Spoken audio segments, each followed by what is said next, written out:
German ইউনিভার্সিটিগুলোতে কিভাবে apply করবেন? German ইউনিভার্সিটিগুলোতে apply করা মূলত দুইটা ওয়ে।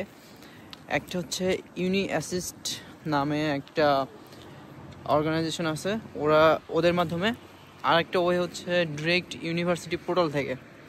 তো ইউনি অ্যাসিস্টের মাধ্যমে অ্যাপ্লাই করার জন্য হচ্ছে আপনাকে প্রতি সেমিস্টারে ফার্স্ট অ্যাপ্লিকেশনের জন্য 75 ইউরো লাগে, আর দেন সেকেন্ড, থার্ড, ফোর্থ এরপরে যতগুলোই অ্যাপ্লাই করেন ওগুলোর জন্য হচ্ছে 30 ইউরো করে লাগে। সো এটা প্রতি সেমিস্টারে। তো সামারের জন্য এটা। আবার যদি আপনি উইন্টারে অ্যাপ্লাই করতে চান, উইন্টারের ফার্স্ট অ্যাপ্লিকেশনের জন্য 75 ইউরো লাগবে। দেন এরপরের নেক্সট অ্যাপ্লিকেশনগুলোর জন্য 30 ইউরো করে লাগবে। আর যেটা হচ্ছে ইউনিভার্সিটি পোর্টাল থেকে, সেটা হচ্ছে ম্যাক্সিমাম ক্ষেত্রে ফ্রি হয়ে থাকে।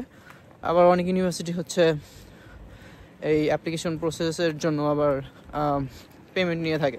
ওই পেমেন্টটাও ইউনিভার্সিটি টু ইউনিভার্সিটি ডিপেন্ড করে। এটা 50 ইউরো হতে পারে, 100 ইউরো হতে পারে। আর যেগুলো ফ্রি ওগুলো তো হচ্ছে ইউনিভার্সিটি পোর্টাল থেকে আপনি ফ্রিতে অ্যাপ্লাই করতে পারবেন। তো এই দুইটা ওয়েতে হচ্ছে আপনি জার্মান ইউনিভার্সিটিগুলোতে অ্যাপ্লাই করতে পারবেন।